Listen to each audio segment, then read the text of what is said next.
Então, boa noite a todos.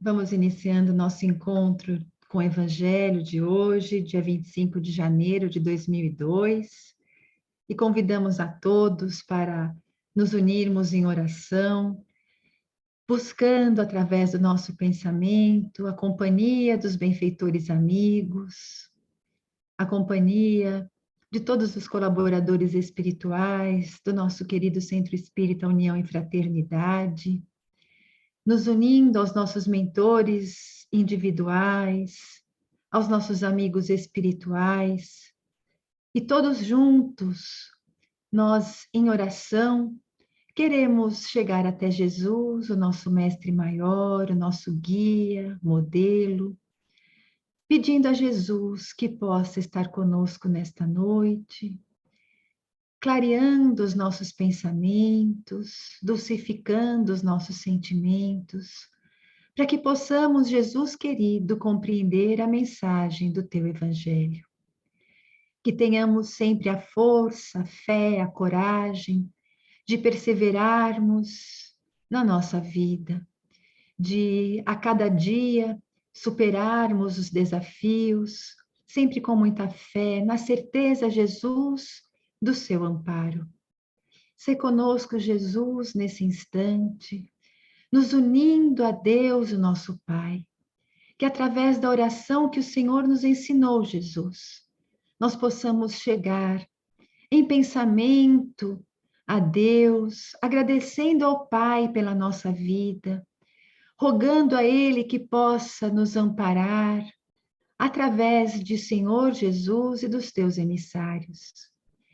Que assim, Senhor, possamos compreender toda a força, toda a compreendermos a nossa existência e assim nos fortalecermos no bem. E em teu nome, Jesus, em nome de todos os amigos queridos, com os nossos corações felizes e gratos, nós vamos dizendo: Pai nosso que estás no céu, santificado seja o vosso nome. Venha a nós o vosso reino, seja feita a vossa vontade, assim na terra como no céu. O pão nosso de cada dia nos dai hoje. Perdoai as nossas dívidas, assim como perdoamos os nossos devedores, e não nos deixeis cair em tentação, mas livrai-nos de todo o mal, que assim seja. E assim nós vamos envolvendo com todo o nosso carinho o Mário, para que ele, amparado por toda a equipe espiritual que está aqui conosco, possa envolvê-lo nessas vibrações de equilíbrio, para que ele transmita, assim, aquilo que ele preparou com simplicidade e que nós possamos compreender esta mensagem. Que assim seja.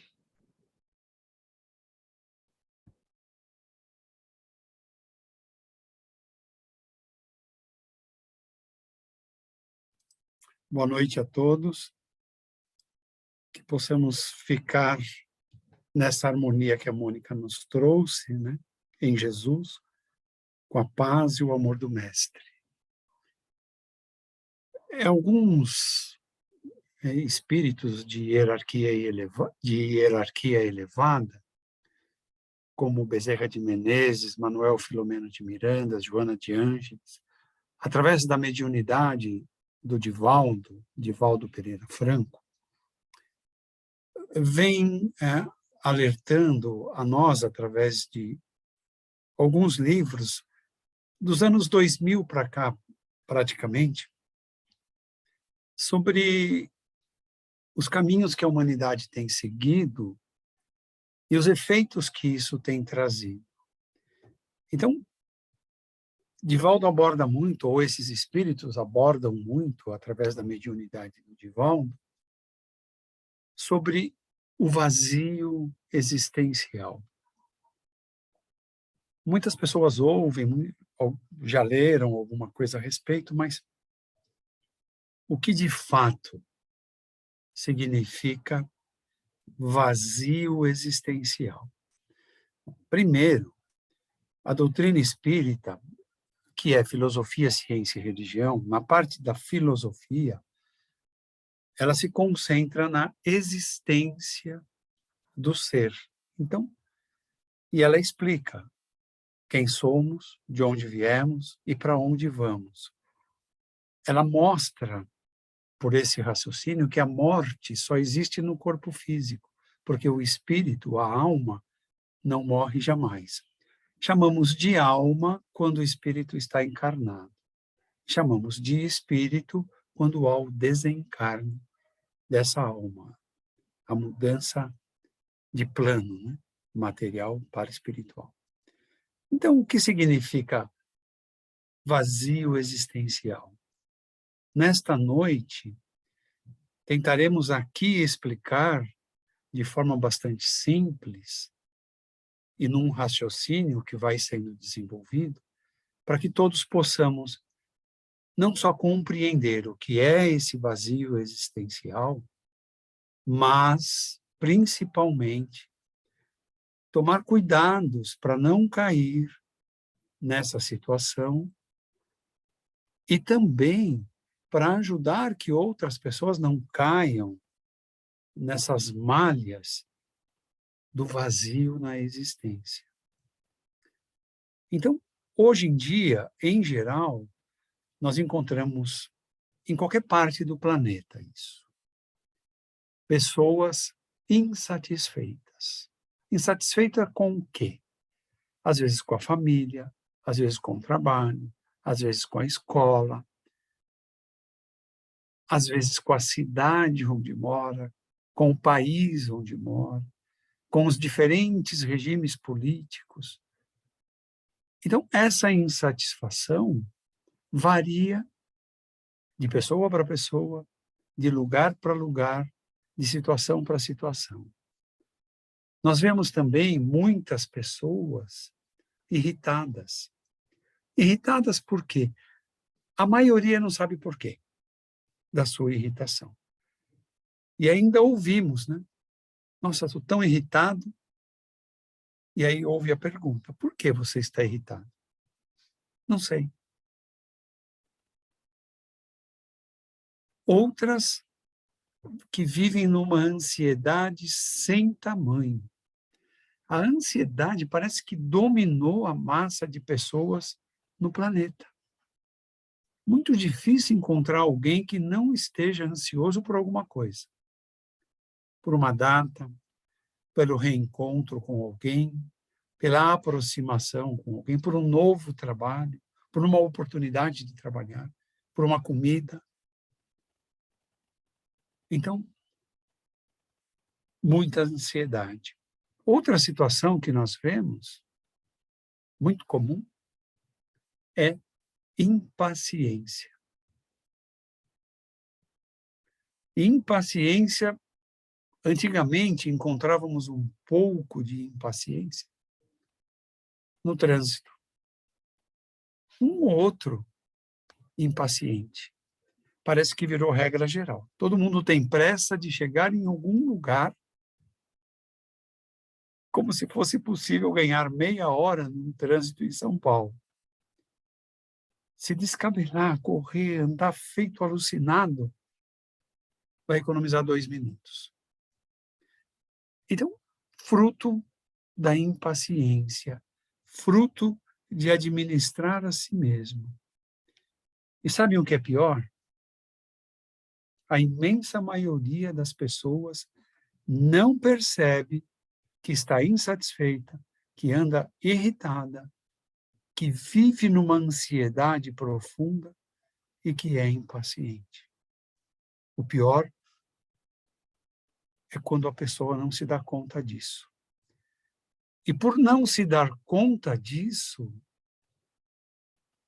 desconhece as armadilhas que esses sentimentos de baixa vibração reservam para a própria pessoa. Então, as pessoas criam armadilhas para si mesmas. Porque o ansioso não vive o presente. O irritado é incapaz de ouvir o que o outro fala. O impaciente não aproveita os seus momentos. Ele quer solução logo, mas tudo tem um tempo. Deus é o primeiro que nos ensina que tudo tem um tempo. Chegou o tempo do final de provas e expiações e do início de regeneração. Então, não se dão conta de si mesmos e sofrem. A ciência moderna, né, psicologia, enfim, os psicoterapeutas em geral, há uma concordância entre eles que 3 fatores nos levam a essa situação que eu descrevi há pouco. Primeiro é o ceticismo. O que é o ceticismo? É aquele grupo de pessoas que desacredita de tudo, até de Deus. E ainda diz, o importante é viver e aproveitar a vida, que é curta. Essa é uma situação muito grave. Sabe por quê? Quando você desacredita de tudo, a vida perde sentido. E como a vida é maravilhosa. Mas o cético, ele perde o sentido na vida. Um outro fator, dito pelos psicoterapeutas, é o consumismo. Pessoas que não sabem lidar com perdas, com decepções, com frustrações, encontram no consumismo a fuga para os seus problemas de perda, de decepção, de frustração. O consumismo é a válvula de escape dessas pessoas. Mas não resolve. Enquanto está comprando, esquece das suas perdas, decepções, frustrações. Mas depois de algum momento da compra, tudo reacende. Então, o consumismo também não resolve. E, em verdade, o consumismo mostra um lado narcisista das pessoas. Traz tudo para si, o que ela entende ser bom, mas não enfrenta as situações que a vida está colocando para enfrentar, seja decepção, seja perda, seja frustração. Então, acaba entrando num outro campo, narcisismo. Só eu existo, só eu sou bom, só eu sou bonito, só eu sou o melhor. Um outro fator, dito pelos psicoterapeutas, é o individualismo. Pessoas nesse grupo do individualismo são aquelas que desacreditam em outras pessoas, não sabem trabalhar em grupo, desconfiam, não acreditam, não querem casar porque não confiam com quem vai casar se irá trair ou respeitar o vínculo do matrimônio. Não querem ter filhos porque desacreditam que esses filhos serão bonzinhos. Então, essas pessoas também vão deixando de viver. E segundo o Divaldo, ou talvez algum espírito que falou através dele, pessoas individualistas nada mais são do que pessoas com ausência de amor. São pessoas que precisam ser amadas. Nós encontramos na nossa história, lá no Velho Testamento, no livro Gênesis, de Moisés, a história de 2 irmãos gêmeos, filhos de Isaac, netos de Abraão, Esaú e Jacó. Nós vemos um individualismo gigantesco de Esaú, que queria ser o primogênito da família para herdar todo o patrimônio, todo o poder, toda a situação e conduzir aquele povo. Já seu irmão gêmeo, que nasceu depois dele, no parto, buscava a Deus, ajudava a mãe, ajudava o pai, era carinhoso com a mãe, com o pai, amava a mãe, amava o pai. Então, nós vemos nessas duas personagens na história da humanidade, descrita na Gênesis por Moisés, a situação do individualismo puro de Esaú e a situação do amor de Jacó. Não quer dizer que Jacó já era um espírito de elevadíssima hierarquia, mas se esforçou muito para isso. Teve seus erros, mas teve muito mais acertos. Então, não é pecado errar, mas é permitido consertar os erros. É isso que a doutrina dos espíritos nos esclarece. Então, esses três fatores não resolvem a angústia que arrasta pessoas cada vez mais. Esses fatores estão levando pessoas cada vez mais para caminhos sem volta, caminhos dentro da parte psicológica, dentro da parte psíquica. Caminhos que nos levam a acreditar apenas então somente que a vida é o momento de hoje. E não foi isso que Jesus ensinou. Jesus ensinou que o reino dele não é neste mundo material, mas é um reino na eternidade. E a eternidade é espírito. Na matéria é corpo físico. Então, o que acontece com essas pessoas que não resolvem o problema da angústia e cada vez mais angustiadas vão se deixando levar por esses sentimentos puramente materiais.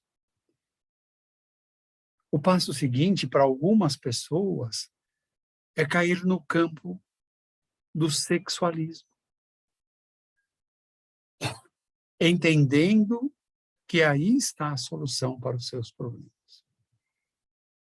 Entendendo que o prazer da matéria vai resolver todos os problemas. É uma fuga errada. Por quê? Porque esse desvio de conduta aos caminhos do sexo, ele traz, para quem adentra nessa roda, dolorosos reencarnes. Dado que o sexualismo envolve sentimentos. O sexualismo envolve enganos. O sexualismo envolve dores. E são tantos os casos relatados, inclusive no Velho e no Novo Testamento. Obras espíritas sobre isso tem muitas. Numa dessas obras espíritas, uma mulher que se desviou no caminho do sexo passou um bom período para se depurar desse vício no plano espiritual. Ao reencarnar, ela não conseguia se aproximar de homem algum. Saiu de um extremo para o outro. E isso gera dificuldades, gera outros problemas, outros sentimentos. Até se endireitar, você passa algumas encarnações. Porque você está dominado na mente pelo sexo. O fato de toda essa situação, que não é material, mas que a ciência psicológica, principalmente, está se esforçando muito para decifrar, o fato que essa doença é moral, é espiritual. Ela não é uma doença que você faz um exame de sangue, uma ressonância magnética, uma tomografia, um raio-x e detecta. Não. É uma doença de espírito.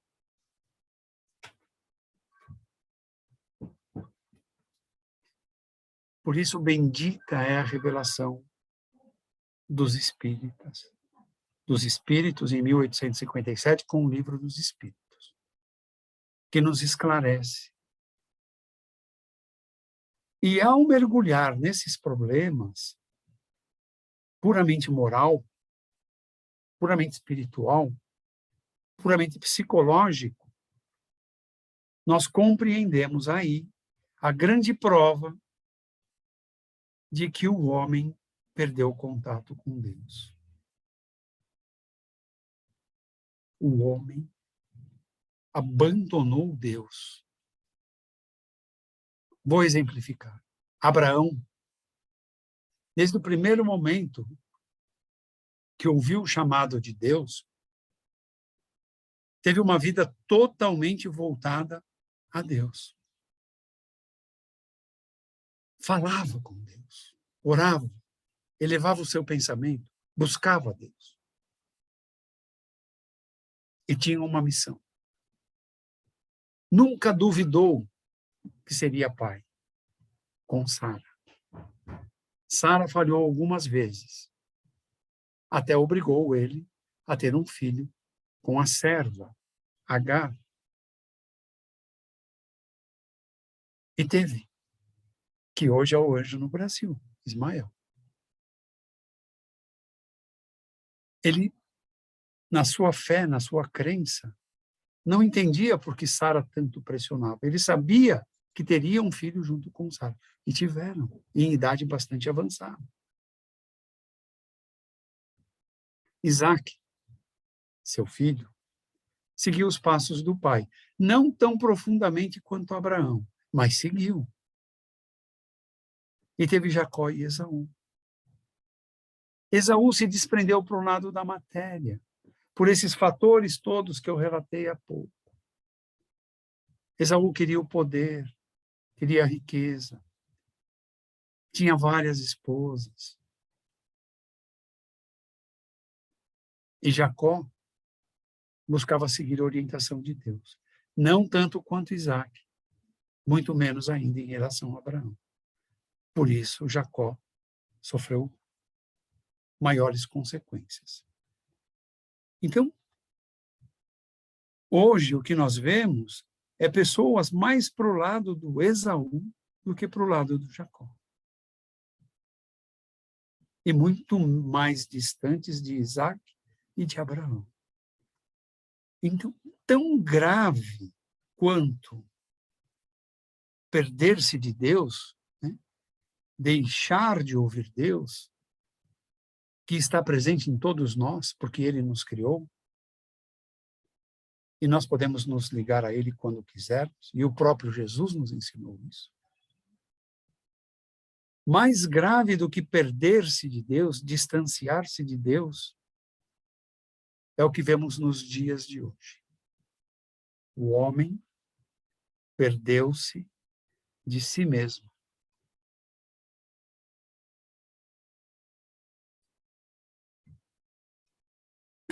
Então, já estava perdido em relação a Deus, agora perdeu-se de si mesmo.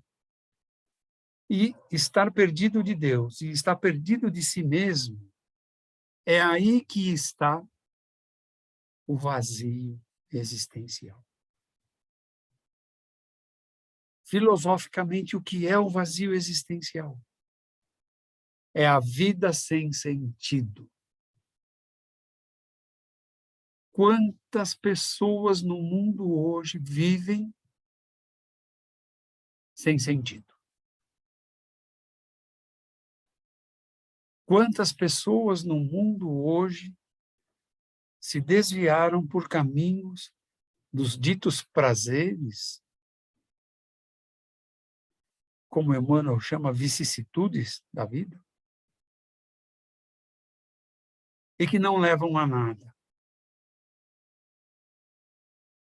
Pessoas que não sabem responder. Por que vivo?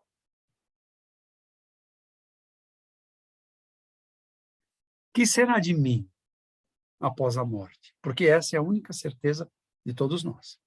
Um dia o corpo fica e o espírito segue. O que será de mim quando chegar esse momento? Para onde irei? Tem alguma coisa?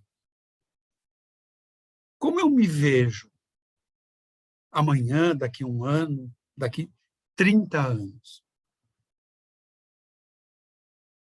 Eu, em espírito, continuarei vivo, ou aqui no corpo físico, ou em espírito no plano espiritual. Como eu me vejo? Com quem estarei?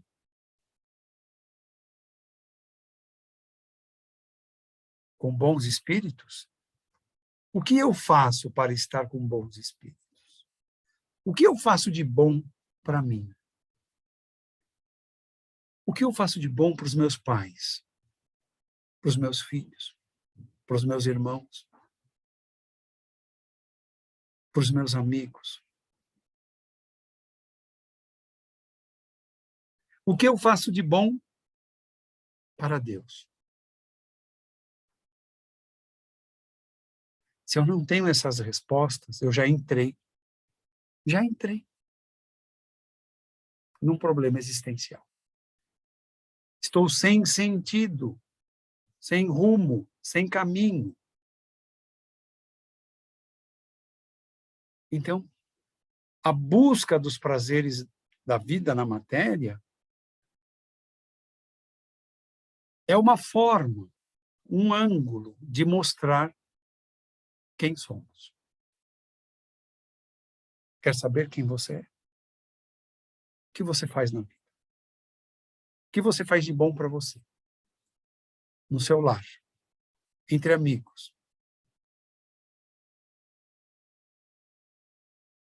E para Deus, que é a humanidade toda. São relações exteriores, essas todas. Mas a pergunta que cada um precisa responder para si mesmo, não é para mim nem para ninguém, mas é para si mesmo. Onde está o meu conteúdo afetivo? Por quem eu tenho afeto? Aqui, meus irmãos, está o mal. As pessoas perderam os laços de afetividade. Não podemos, nós precisamos amar, porque Deus nos criou por amor para amarmos. Esse é um axioma espírita, é um ditado, é um verbete espírita. Mas se eu não tenho afeto por alguém, por mim mesmo, depois por alguém, pelos pássaros, pelas flores, pela natureza, pelo mar, pelo céu, pela vida,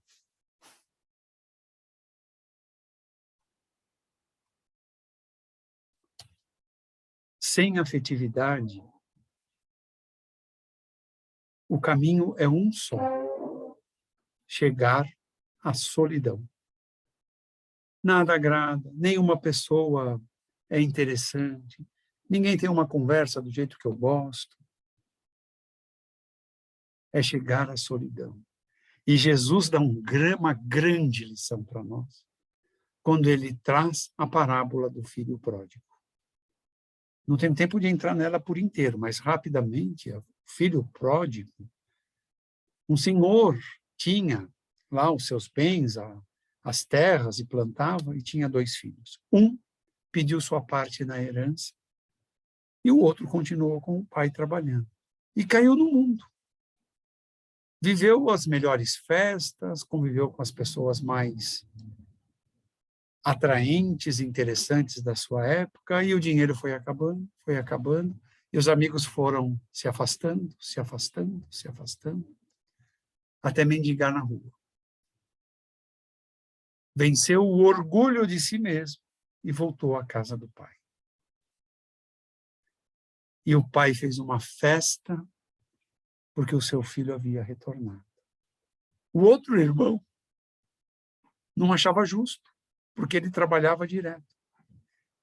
Mas o pai disse: Ele voltou a mim. Ele aprendeu por vias dolorosas o caminho da perdição, que é a ilusão. Você não precisa passar por isso. Seja feliz. Então, o abandono levou o filho pródigo à solidão. Sabe qual é o passo seguinte da solidão? Depressão. Nada tem graça. Nada atrai. É mergulhar cada vez mais profundamente num vazio. E mergulhar num vazio só com ajuda para poder sair. O pior é que não para na depressão. Avança da depressão a situações mais graves. E essas situações mais graves, há casos que culminam em tragédias.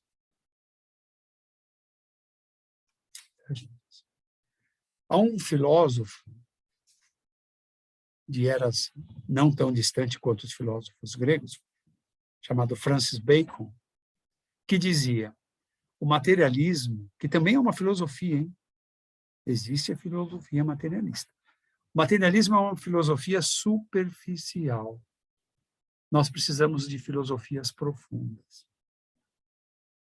E como disse Sócrates, século V antes de Cristo, 4 antes de Cristo, quando ele disse: o bom filósofo é aquele que vive a vida atual no corpo,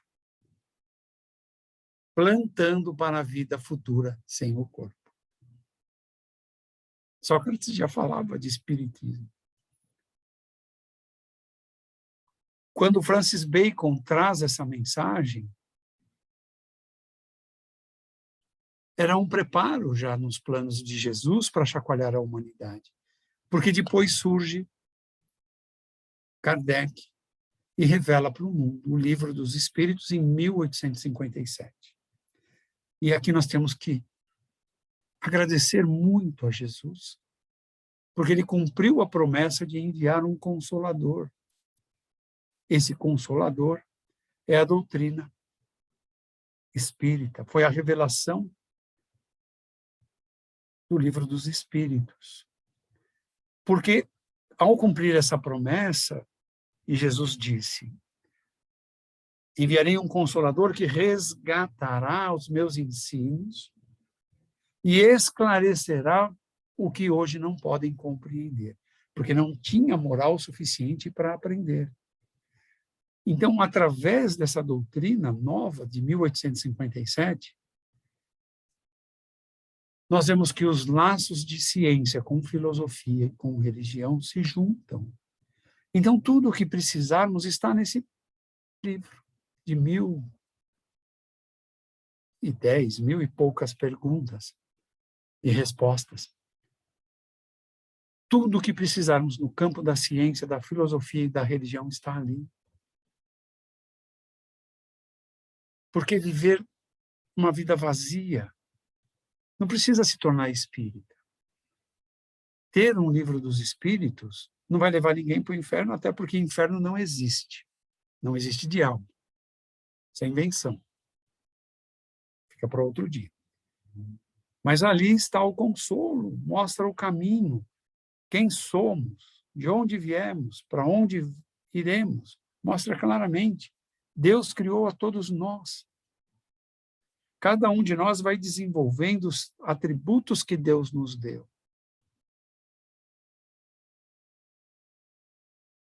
E se formos bons, iremos para lugares bons ao desencarnarmos. Então, a doutrina sintetiza tudo aquilo que era a busca já desde o trio jônico na Grécia Antiga, iniciado por Tales de Mileto, em Jônia, na Grécia. A pergunta era: quem somos, de onde viemos e para onde vamos? Século VI a.C. Apenas no século XIX depois de Cristo é que vem essa explicação dada pelos Espíritos, através do Livro dos Espíritos. Mais tarde, surgiu um espírito de elevadíssimo conhecimento de física, o maior de todos, o cérebro mais evoluído, Albert Einstein. E Albert Einstein esclarece aquela famosa fórmula E igual M vezes C ao quadrado. O que é E? E, energia. O que é M? Velocidade da luz. Não, M é massa. Corpo físico é uma massa. O que é C ao quadrado? É a velocidade da luz ao quadrado. Então, ele diz, massa vezes velocidade da luz ao quadrado, então, um peso, 70, 80 quilos, 60 quilos, 50 quilos, vezes velocidade da luz ao quadrado, é igual a energia. Olha quanta energia nós consumimos num corpo físico. Densa, pesada. Se, em essência, Einstein que está dizendo, essa fórmula é dele, incontestável até hoje pelos físicos. Se massa vezes velocidade da luz ao quadrado é igual a energia, nós não somos massa. Nós não somos corpo físico. Nós somos algo além disso. Então, por que ainda carregamos o medo? Medo de morrer, medo do desemprego, o medo da miséria, o medo da doença. Por quê? Porque no nosso íntimo, por mais dura que seja a vida presente no corpo físico, queremos estar aqui. Não compreendemos ainda que um dia ela fica, que a doença é um chamamento para algo que precisamos aprender, que a miséria é uma lição de vida. Pior que a miséria é ser rico. O rico pode fazer muita bobagem com o dinheiro. E na miséria você tem que trabalhar, tem que pedir ajuda. Às vezes, nas ruas. É melhor mandar 1000 funcionários embora ou ser um dos que foi mandado embora, espiritualmente falando. Então, são pontos para cada um refletir. A hora que nós vivemos é amarga, sim. Ninguém aqui vai passar pano. É um momento difícil. Como está difícil? Não é só aqui em São Paulo, no Brasil. É no mundo. Países bastante adiantados, intelectualmente, moralmente, também passam por problemas. Porque, um exemplo, a pandemia é para todos. A pandemia não falou, vou atacar só esse país ou aquele povo. É para todos. Então, seres, vírus, bactérias, que o olho humano não enxerga, estão causando um pânico, um desespero. Mas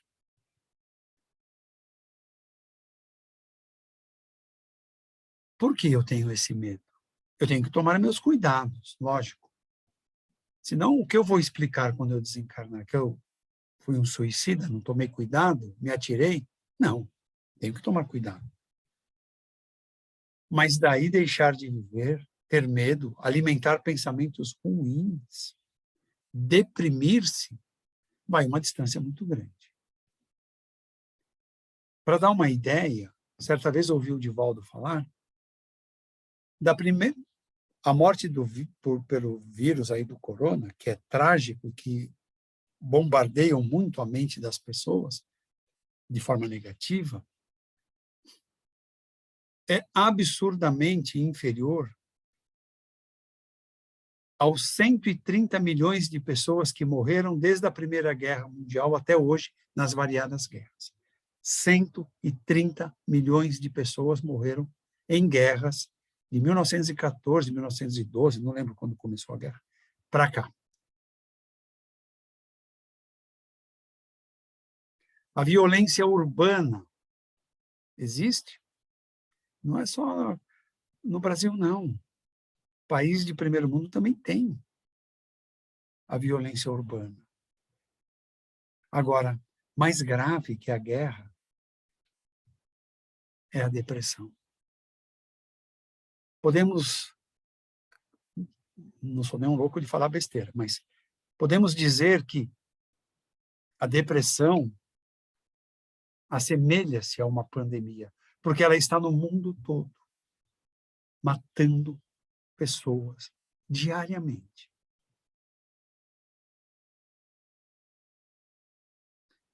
Muitas pessoas. Nós vemos o Rossandro Klingen há uns 8 anos, 10 anos para cá, fazendo...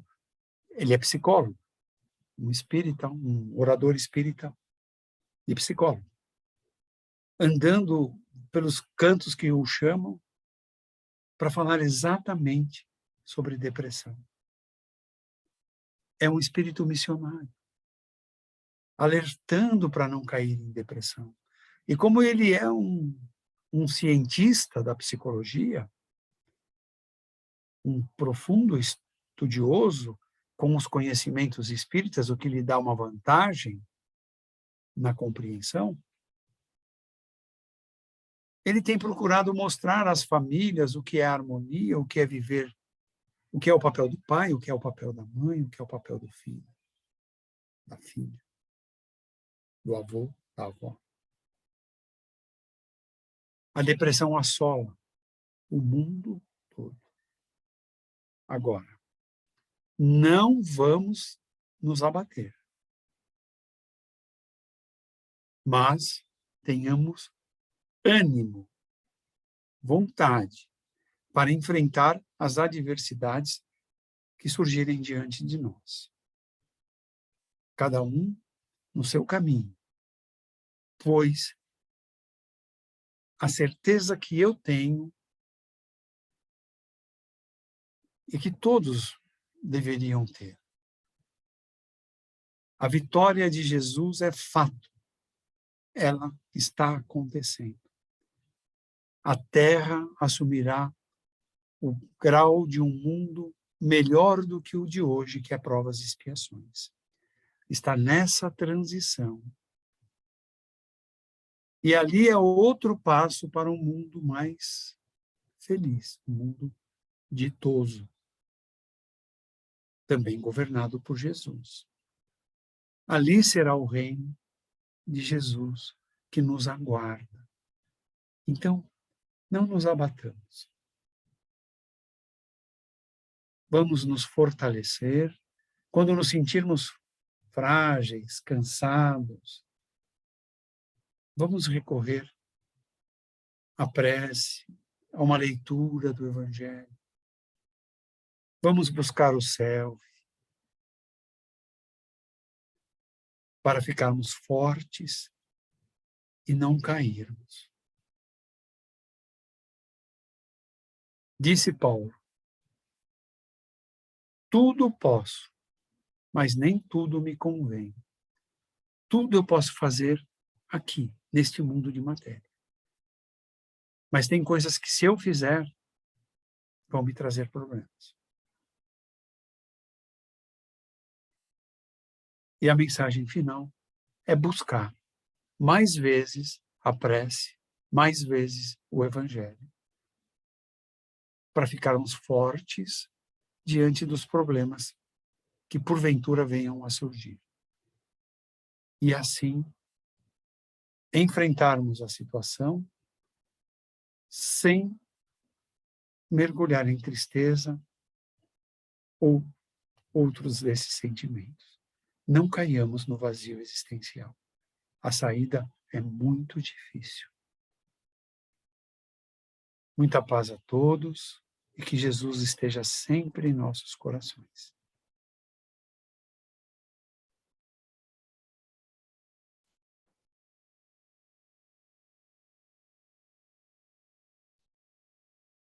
Algum comentário?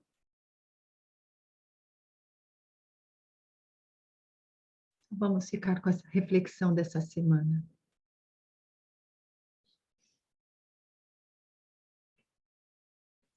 Então, vamos nesse instante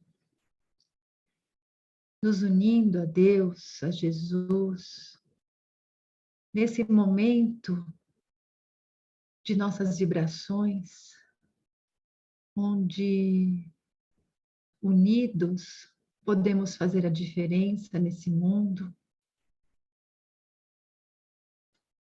encontrando o objetivo da nossa vida, aprendermos para servir. E nesse instante, Jesus, nós te oferecemos o nosso amor, para que possa envolver o nosso planeta nessa vibração de sustentação, de amparo, de alegria, de harmonia, de fé, de equilíbrio e de paz. Senhor, que todos nós possamos deixar desabrochar a essência do bem, desabrochar a fé em nossos corações, que nos dá essa certeza do amparo de Deus, que nos dá a certeza, Jesus, da sua presença em nossa vida. Pois o Senhor já disse que estaria conosco até a consumação dos tempos.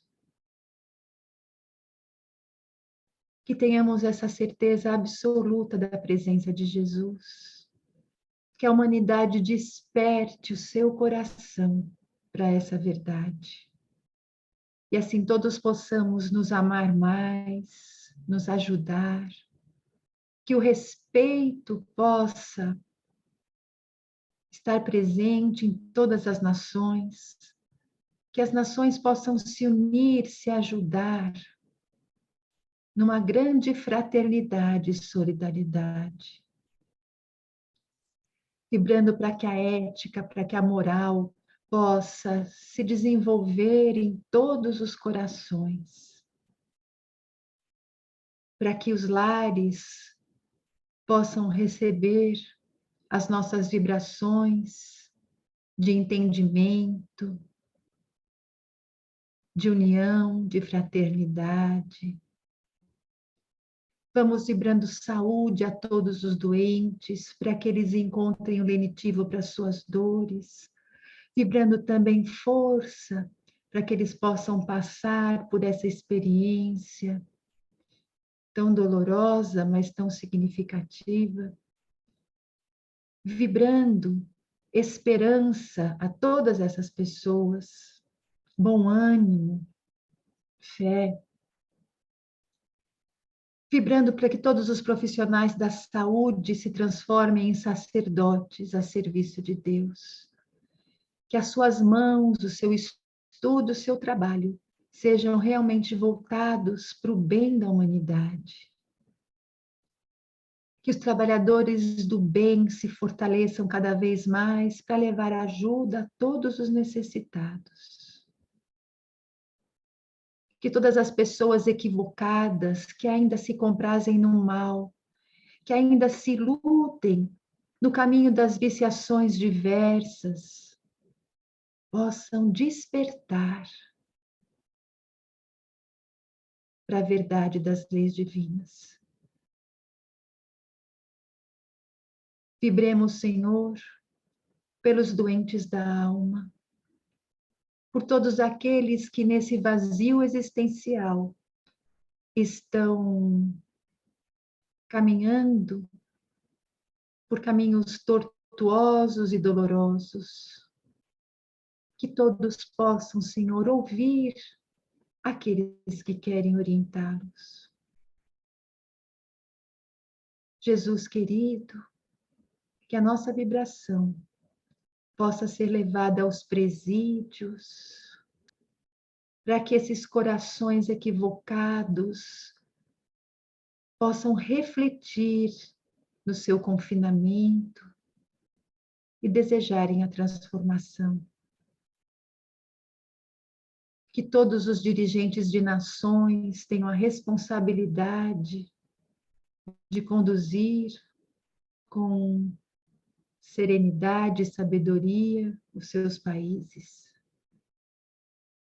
Que todos aqueles, Senhor, que ainda usam do poder para corromper, para o benefício próprio, possam ser afastados.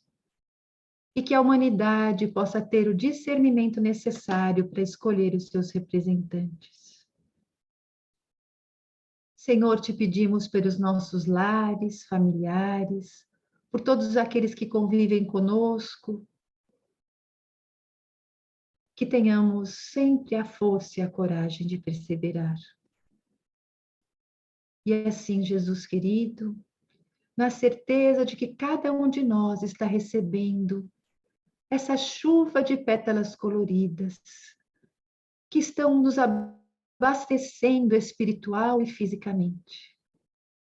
Que todos aqueles que ao ouvirem esta gravação depois possam se conectar a esses benfeitores espirituais, que com certeza também receberão esse auxílio divino. Esse auxílio, Senhor, que sempre vem a todos os corações que pedem ajuda. E agradecendo todo o carinho dos benfeitores amigos, nós encerramos o encontro com o Evangelho desta noite, com as bênçãos divinas. Que assim seja. Graças a Deus.